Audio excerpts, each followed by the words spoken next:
Sir, ಇಲ್ಲೇ ಇದ್ರು ಅವರು. ನಾವು ಬೆಳಿಗ್ಗೆ 5 ಗಂಟೆಗೆ ವಾಕ್ ಬರ್ತಾ ಇದ್ವಿ. ಬರಬೇಕಾದ್ರೆ ಅವರು ಇಲ್ಲಿ ಕೊಡ್ತಾ ಇದ್ರು. ಎಷ್ಟು ಗಂಟೆಗೆ ಬರ್ತಾರೆ ವ್ಯಾಪಾರ ಮಾಡ್ತಾರೆ? ಅವರು ಸುಮಾರು ಒಂದು 7-8 ಗಂಟೆವರೆಗೂ ಇರ್ತಾ ಇದ್ರು ಸರ್. ವಾಕಿಂಗಿಗೆ ಬರೋರ ಎಲ್ಲ ಹೋಗೋವರೆಗೂ ಇರ್ತಾ ಇದ್ರು. ಈಗ ಈಗ ಗೊತ್ತಿಲ್ಲ ಸರ್, ಈಗ ನಾವು ಸುಮಾರು ಟೈಮ್ ಆಯ್ತು ಬರ್ತಾ ಇಲ್ಲ ಈ ಕಡೆಗೆ ವಾಕಿಂಗಿಗೆ. ಇವತ್ತು ಹೇಗೋ ಹೀಗೆ ಸುಮ್ಮನೆ ಬಂದಿದ್ದು. ಈಗ ಧರ್ಮಸ್ಥಳದಲ್ಲಿ ಕಂಪ್ಲೇಂಟ್ ಇಲ್ಲ, ಅದೇ ಲೇಡಿನ ಕನ್ಫರ್ಮ್ ನೋಡಿದ್ರೆ ಹಾಗೆ ಅನ್ನಿಸ್ತಾ ಇದೆ ಸರ್, ಅವರೇ ಅಂತ ಅನ್ನಿಸ್ತಾ ಇದೆ. ಗೊತ್ತಿಲ್ಲ ಅಂತ ನೋಡಿದ್ರೆ ಹಾಗೆ ಇದೆ. ದಿವ್ಯಾ ಅಂತ ಸರ್. ನೋಡಿದ್ದೀವಿ ವಾಕಿಂಗ್ ಬಂದಾಗ. ಹಾಂ, ಕಷಾಯ ಟೈಮಿಂಗ್ಸ್ ಅಂದ್ರೆ ನಾವು ಬೆಳಗ್ಗೆ ಬರೋದು 6:30 ಹೀಗೆಲ್ಲ.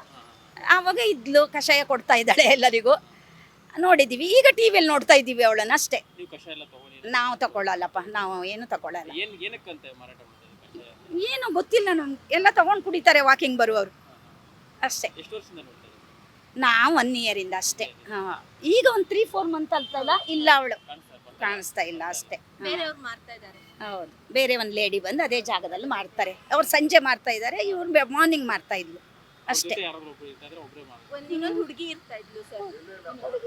ಹುಡುಗಿ ಇಲ್ಲ, ಹುಡುಗಿ ಹೇಳ್ತಾ ಇದ್ರಲ್ಲ, ಅವಳಿಗೆ ಕೈಯಲ್ಲಿ ಅಷ್ಟು ಶಕ್ತಿ ಇಲ್ಲ ಅಲ್ಲ, ಅದಕ್ಕೆ ಅವ್ಳು ಹಿಂಗೆ ಪುಷ್ ಮಾಡ್ಲಿಕ್ಕೆಲ್ಲ ಯಾರೋ ಇದ್ದಾರೆ.